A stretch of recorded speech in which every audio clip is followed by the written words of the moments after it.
자, CPI는 뭐냐면은 학생이 문제 행동이 일어날 때 어떻게 대처하는가에 대해서 배우는 네, 프로그램입니다.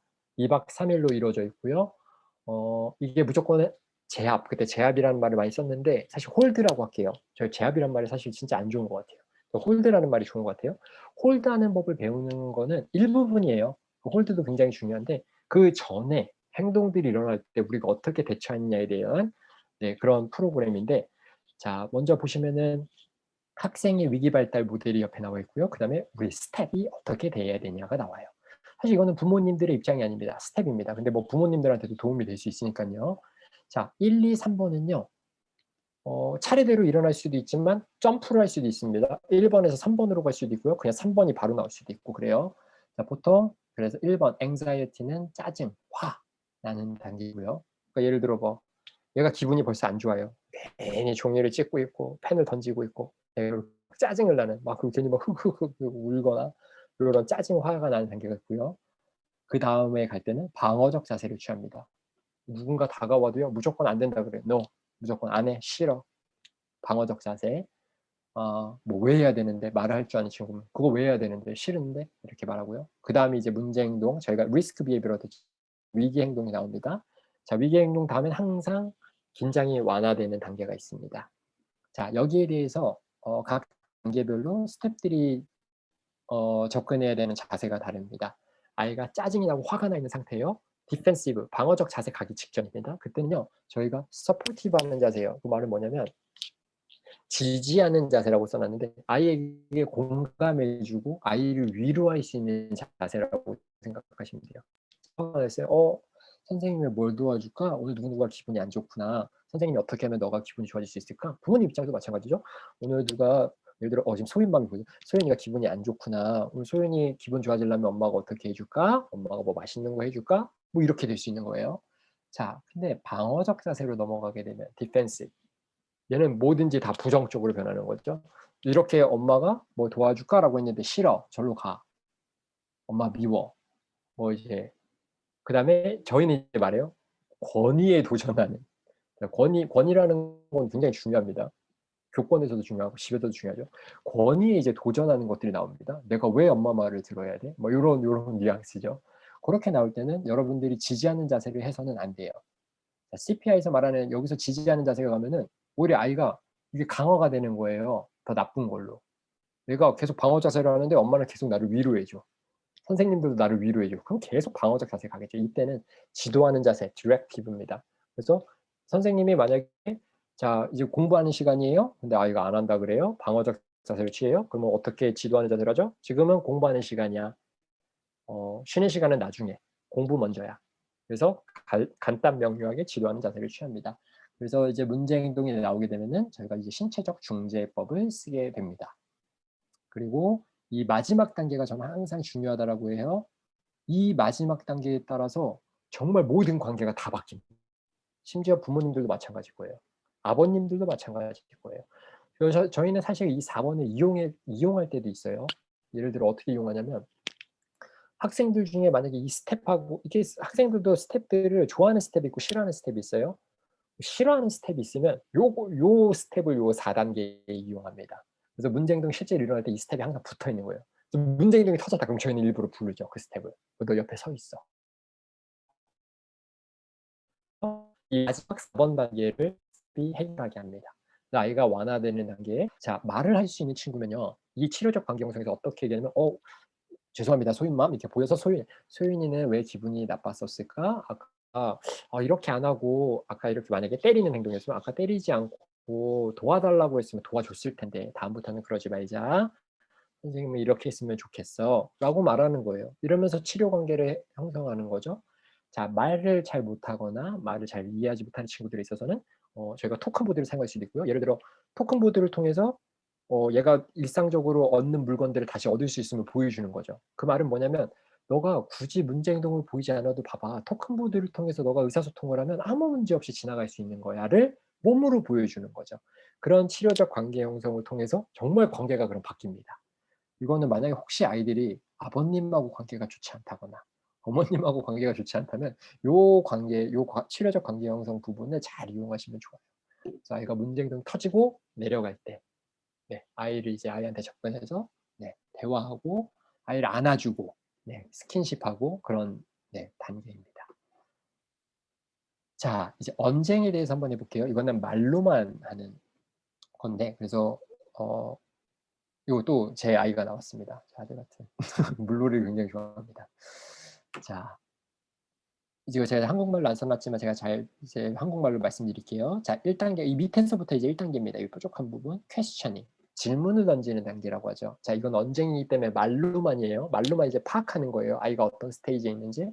질문을 던지는 단계인데, 자, 질문을 여러분들이 잘 파악하셔야겠죠. 1번 information seeking. 이건 뭐냐면 진짜로 몰라서 물어보는 거예요. 자, 몰라서 물어보면 여러분들은 어떻게 해야 되죠? 자, 이게 이제 짜증하고 화는 이미 나 있는 상태예요. 애가 봐도 짜증이 막 나요. 근데 애가 질문을 해요. 근데 이 질문을 진짜로 몰라서 던지는 질문일 수 있다는 거예요. 근데 가끔 이제 선생님들이 잘못하는 경우 어떡하죠? 지금 질문하는 시간 아니야. 그거 몰라서 물어? 라고 할 수도 있는 거예요. 그럼 안 돼요. 자, CPI에서 말하는 건 혹시 진짜로 질문이 뭔가를 몰라서 물어보는 거면은 간단 명료하게 설명을 해주라는 거예요. 그 이유에 대해서. 자, 이거 두 번째가 조심해야 되죠. 이거 여기 딱 써져 있습니다. questioning authority. authority가 권한이죠. 그러니까 선생님들의 권한?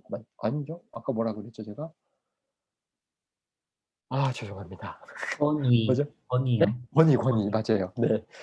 권위에 도전하는 거예요. 이제 질문을 던지는데 예를 들어 밥 먹을 시간이야? 밥을 왜 먹어야 되는데? 자, 아이가 과연 몰라서 물어보는 걸까요? 몰라서 물어볼 수도 있겠죠. 그건 이제 좀 파악을 해야 되겠지만 대부분 이거는 엄마의 권위에 도전하는 거죠. 밥을 왜 먹어야 되는데요? 왜 지금 먹어야 돼요? 이렇게 질문 던지는 거예요. 자, 요렇게 던질 때는 저희는 어떻게 되냐? downplay. 아이가 지금 이거는 권위에 도전하는 거를 저희가 이거를 확 죽여줘야 된다는 거예요. downplay, 없애버리라는 거예요, 최대한. 그럼 어떻게 해야 되냐? stick to topic이라고 써 있죠. 자, 주제에서 벗어나지 않게, 그리고 set limits. 그래서 저희가 이 boundary, 이 제한을 좀 두라는 거예요, 말해서. 예를 들어 밥 먹을 시간이야. 내가 밥을 왜 먹어야 되는데? 지금 왜 먹어야 되는데? 그러면 우리는 어떻게 되죠? 지금은 밥 먹을 시간이야. 지금 예를 들어 아이가 또 왜 밥 먹어야 되는데? 나 싫어. 나 지금 TV 볼 거야. 왜 밥 먹어야 돼? 지금은 밥 먹는 시간이야. stick to topic. 밥 먹는 게 주제이기 때문에 밥을 먹어야 돼. 리밋은 어떻게 해야 되죠? 밥 먹고 TV 봐. 이게 리밋이에요. 지금 너 TV 못 봐. 이거 확실히 얘기를 해줘야 돼요. 대신에 밥 먹고 TV 봐. 그래서 리밋을 딱 정해주는 겁니다. 무조건 안 되는 아니에요. 자, 애들이 퀘스처닝이고 이제 위로 올라가면 뭐죠? refusal. 이거는 거절이에요. 싫어, 안 해. 무조건 반대하는 거. 자, non-compliance로 써있죠. 이것도 똑같이 set limits 해주라는 거예요. 자, 이것도 어쩔 수 없어요. 이건 또 저희가 굳이 말을 많이 할 필요가 없어요. 학생하고 어떻게 하냐면 밥 먹으면 TV 볼 거야 라고 말을 해주는 거예요. 밥 먹어야 TV 볼 거야. 거절해도 내가 싫어요. 안 돼. 밥 먹어야 TV 볼 거야 라고 말해주는 거예요. 자, 이 refusal하고 이 intimidation은 좀 비슷한 거예요. intimidation 뭐냐면 협박하는 거예요. 나 엄마 때릴 거야. 나 이거 부셔버릴 거야. 밥 먹어 있는데 이거 부실 거야. 이거 찢어버릴 거야. 뭐 이렇게 하는 거예요. 자, 부모님들은 여전히 뭐 여러분들 이제 부모님들은 자녀를 잘 아시니까 셀 리미트를 하면 되는데 학교에서는 어떻게 되냐면 이거를 무조건 저희는 심각하게 받아들입니다. 그리고 저희는 이 단계로 오면은 다른 스텝들이 이미 불러요. 대처 방안을 찾기 위해서요. 학생이 나 선생님 너 팰 거야. 너 때릴 거야. 실제로 아니다. 저상의 아동 같은 경우에는 진짜 별의별 협박을 다 합니다. 너 총 쏠 거야. 뭐 엄청난 협박을 해요. 그래서 CPI에서는 모든 협박에 대해서 심각하게 받아들이라고 해요. 그래야 저희가 준비가 된 자세에서 피할 수 있기 때문이에요. 최악으로 가지 않기 위해서. 자, 이 다음 단계는 뭐냐? 폭발하는 식입니다. release, 폭발. 그러니까 드디어 이제 자, 영어로 써 있죠. verbal and emotional outburst. verbal, 말로, emotional, 감정이 outburst. 이게 뭐죠? 폭발, 만연. 이게 뭐 대폭발. 자, 이때는 어떻게 되냐? 폭발을 허락해 줘라라고 써 있어요. 자, 폭발을 하게 내비두는데 중요한 건 뭐냐면 듣는 사람들, 그다음 주위에 사람들이 있다면 싹 다 치워주라는 거예요. 교실에서 실제로 이런 일이 일어나면 저희는 다 일단 사실은 이미 인티미데이션 이 단계에서부터 모든 학생들 다 데리고 나갑니다. 그 학생만 남기고. 그래서 그 학생 왜냐면 분명히 터질 거거든요. 뭐 욕을 막 할 거고 분명히. 그러면 이제 싹 내보내고.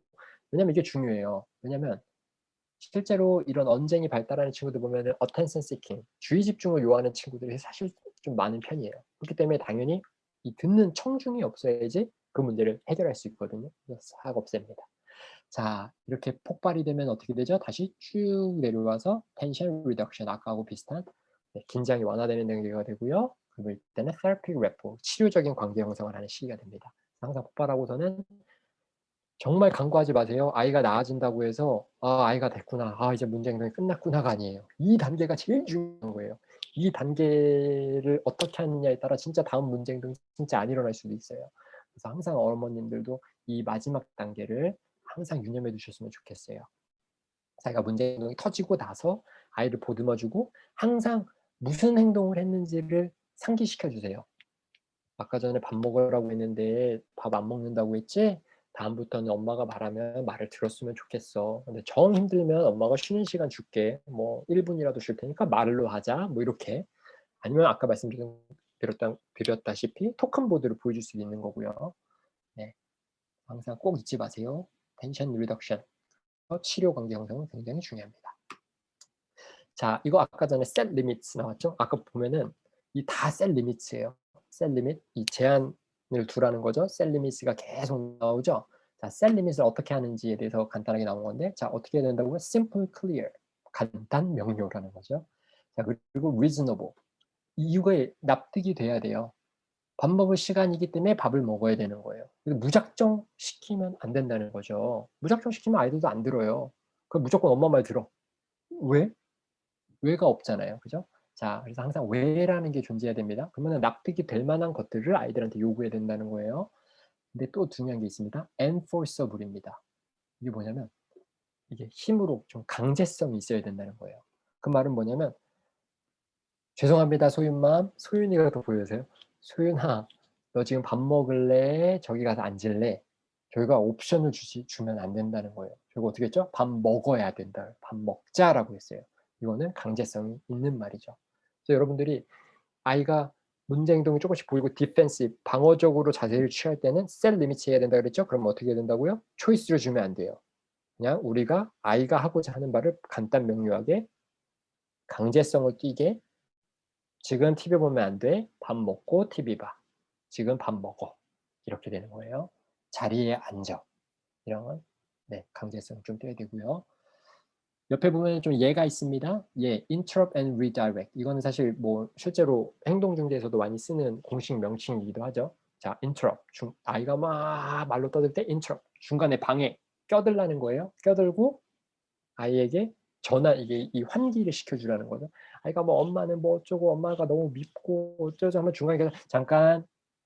지금은 밥 먹는 시간이야. 밥 먹고 얘기해. 밥을 먼저 먹는 시간이야." 뭐 이런 식으로. 그래서 아이가 막 이 문제 행동에 빠져 있을 때 그쪽으로 막 발달시키려고 할 때 중간에 한번 툭 끊어 주라는 거예요. 그리고 전환을 환기를 시켜 줘라. 두 번째 when and then, 이것도 뭐뭐 하면 뭐뭐 하자. 그럼 밥 먹으면 TV 봐. 네가 요구하는 거 뭐 하면. if then도 마찬가지죠. 너가 이거 하면 이렇게 해. 이 차이점은 뭐죠? when then은 기존에 아이가 알고 있는 거죠. 밥 먹으면 TV를 본다는 루틴이 있는 경우에 when then이 되는 거고, if then은 가설이니까. 네, 이건 영어적인 거니까 넘어갈게요. 자, 이 밑에 이것도 굉장히 중요한데요. 1 단계부터 이제 언쟁이 발달하고 요 단계를 어머님들이 계속 옆에서 지켜보잖아요. 그리고 우리가 듣잖아요. 이 들을 때 자세가요, empathic listening이어야 된다고 해요. 이게 empathy 뭐냐면 이 감정적으로 아이에게 정말 호소할 수 있는 listening, 듣는 사람이 돼야 된다는 거예요. 자, 이 조건이 뭐냐면, 자, 이 조건을 들으시면 잘 이해를 하실 거예요. non-judgmental, 이게 뭐냐면 판단하지 말라는 거예요. 아이가 지금 만약에 우고 있어요? 이 우는 거에 대해서 엄마가 이미 '아 얘는 지금 기분 나빠서 우는 거야.' 라고 판단하지 말라는 거예요. 그냥 아이를 정말 객관적으로만 지금 보라는 거예요. 자, 두 번째 undivided attention. 이게 뭐냐면 그죠? undivided니까 나눠지지 않은 attention, 주의 집중. 나눠지지 않는 주의 집중. 이게 뭐냐면요, 아이한테만 집중하라는 거예요. 예를 들어 아이가 막 지금 "밥 안 먹어." 막 해 갖고 막 우는데 "너 지금 TV는 이따 보는 거야. 밥 먹고 TV 봐." 그러면서 옆에 애한테 만약에 둘째가 있다. 둘째가 예를 들어 소윤이다. 소윤아 그거 만지면 안 돼." 이런 거 하지 말라는 거예요. 예를 들어 "성문아, 성문아 지금 안 돼. 밥 먹고 TV 보는 거야." 그러면서 아빠한테는 엄마한테는 "저 엄마 가서 저거 좀 준비 좀 해 주세요." 이런 거 안 된다는 거예요. 아이한테만 집중하라는 거예요. 교실에서는 다른 학생한테 주의 집중 주지 말라는, 이 학생의 눈만 보고 이 학생만 보라는 거예요. 자, 그게 되게 중요합니다. Listen carefully, 자세히 들으라는 거예요. 그 뭐라고 되어 있죠? 집중하세요. 어디에? 감정, 아이의 감정하고 fact, 그리고 사실에 대해서 집중하라는 거예요. 자, 그다음에 또 중요한데요. 침묵을 허락해 줘라라는 거예요. 자, 아이들이 침묵하고 생각하는 시간이 있습니다. 근데 가끔 저희 어른들이 막 답을 줄 때가 있어요. "너가 슬펐지. 뭐뭐 했지." 아이는 뭐 훌쩍훌쩍 울고 있는데 "뭐뭐 때문에 슬펐구나." 그렇게 할 수도 있는데, 때로는요, 저희가 그 침묵을 허락해 주는 시간도 굉장히 필요합니다. 그래서 아이가 훌쩍훌쩍대거나 울고 있거나 아니면 가만히 있을 때 저희가 그 옆에서 가만히 있어만 주는 거예요.